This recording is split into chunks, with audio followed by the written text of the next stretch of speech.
This time in the program, we are getting to our community moment. That is a presentation, 10 minutes or less, given by one of our community members. And the topics range widely from, your life experiences, just innovative, informational things that you want to share with the community. Today, our community moment is going to be given by Laura Whittenton. She's been in the Oasis for several years now, and always has interesting things to talk about. Thank you.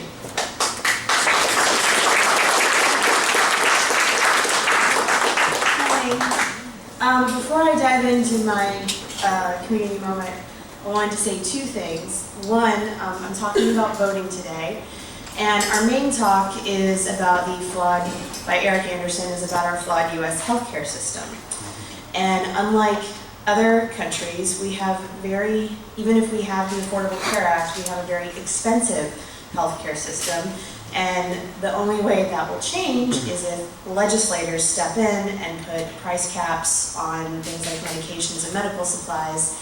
And voting is how we pick those legislatures. So it's funny how it just ties into everything.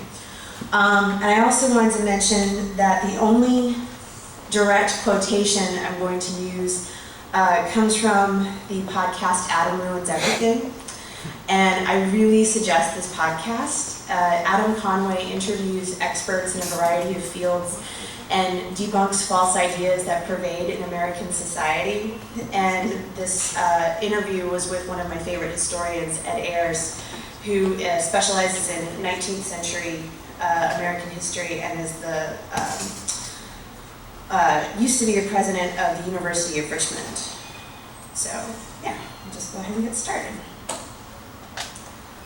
Today is a friendly reminder to vote. And I just wanted to point out some of the logistics of voting. Early voting in Texas starts tomorrow. We'll have a period of 2 weeks of early voting before our election day. And before you go to vote, I recommend you get online and you have your voting registration card handy, and you look up this number right here. It'll be on your voter registration card. It's your VU ID. And then you're going to go to harrisvotes.org, and you're going to click on, where did the laser pointer go? You're going to click on the middle link, find your poll, and voter-specific ballot. And the reason I point out the VU ID is there's a couple ways you can search for your polling locations and your voter-specific ballot. And often if you search by your first and last name and street address, it'll say that they don't have any records for you. And that if you're registered to vote, that doesn't mean that you've been unregistered. It means that the system is slow and people haven't gotten around to entering all of your information yet, but the VU ID is the most accurate way to search for your specific ballot and polling locations. And on this website, you can also find information about where you can vote early.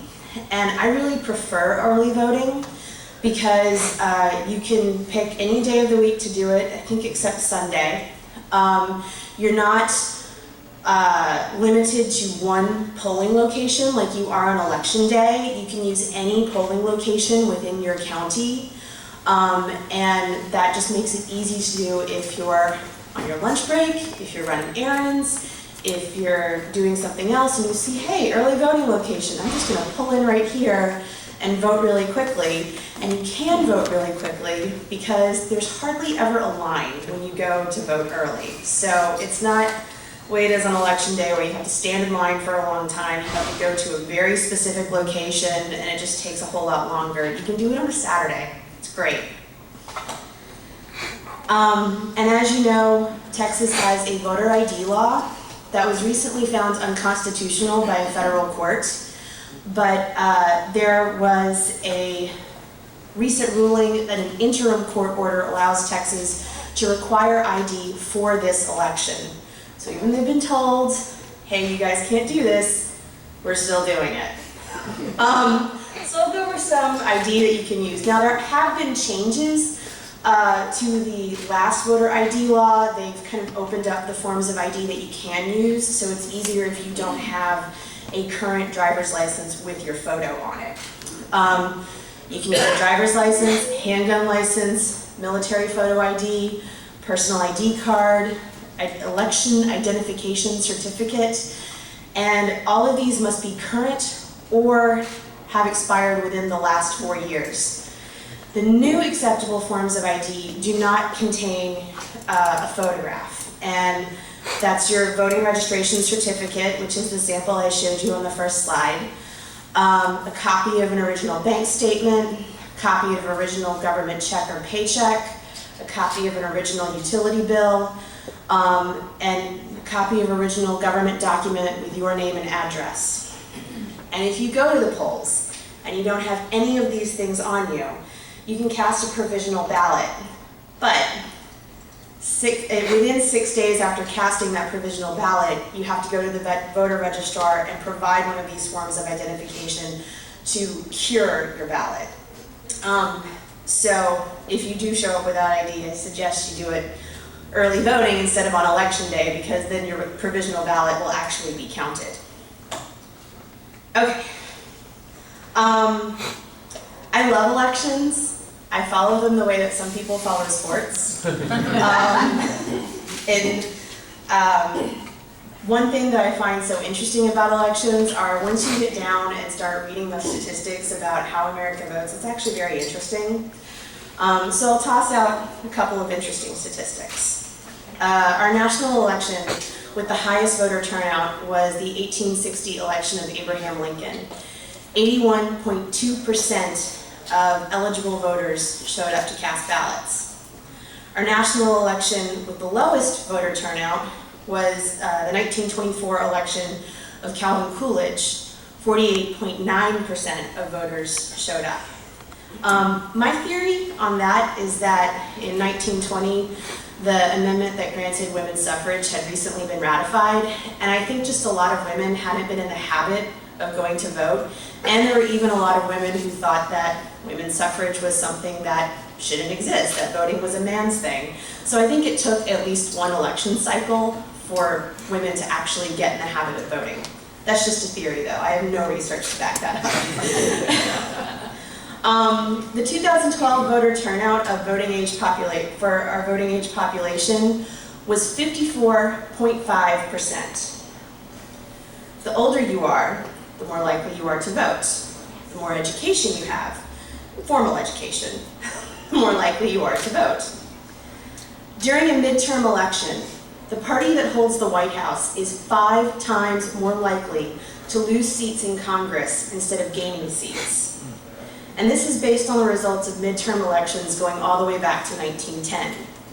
There is an idea that losing seats in a midterm election is some sort of critique of the presidency, and it sort of correlates when you compare the gains and losses of midterms to the approval ratings of the sitting president. However, 5 times more likely are very, very hard odds to beat. My voting career began in Virginia, which was a swing state, and the most recent voter turnout for a national election in Virginia was 74%. I was raised in a family that was neither Republican or Democrat. My parents voted for Bill Clinton twice. They also voted for George W. twice. And I think because of that, I'm kind of startled and horrified when I hear someone say, I just don't vote. So it was kind of a shock about 5 years ago when I relocated to Texas. And the 2012 voter turnout for the national election in Texas was the second lowest in the nation at 49%.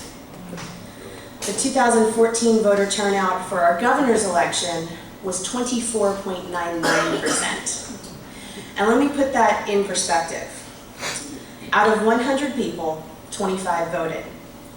Out of those 24.9 voters, 14.16 of these people voted for Greg Abbott. So our governor was not elected by 59.3% of the people. He was elected by 14.16% of Texas voters. Only 9% of the voting age population chose Trump and Hillary as our nominees, as voter turnout during primaries is also very low. And while there are some flaws in our political system, namely things like voter ID laws and gerrymandering, the process that we have today is the most inclusive it has ever been in our history. Our very first elections only included white landowning men. And all white men were included in the 19th century. And in the 20th century, all other races and genders. To quote historian Ed Ayers, and I love this quote, "A lot of the deprivation of democracy is self-inflicted, and of people not showing up to vote." So our country, and the state of Texas, has experienced massive shifts in voting trends in the past. We used to be a state that could go either way during a presidential election. We voted for LBJ for president, who was a Democrat in the 1960s. We've flip-flopped between Republican and Democratic governors, I think until we got to George W. Bush in the late 90s. And there's no reason to believe that can't happen again. We have a growing population. We have growing racial diversity. Houston itself is one of the most racially diverse cities in the country. And I myself am a transplant from another state, as I'm sure many of you are. Don't stay home on election day because you assume you know what the results will be and you assume your vote does not matter. Do not deprive yourself of democracy. Every Monday morning, where I work at the Houston Ballet, the costume shop has a crew meeting. And during this, at the very end, they ask if anyone has any announcements. And tomorrow I'm going to raise my hand. I'm going to say, just so everyone knows, early voting has started today. And if you want to vote on your lunch break, you can walk 3 blocks down the street and go vote at the Harris County Administration Building. It's that fast. You can get your lunch and voting in 1 hour.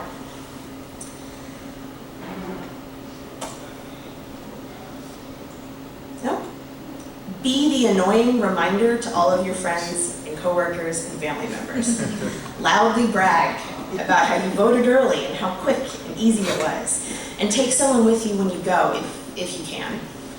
And make this your habit every single election, local, state, and national.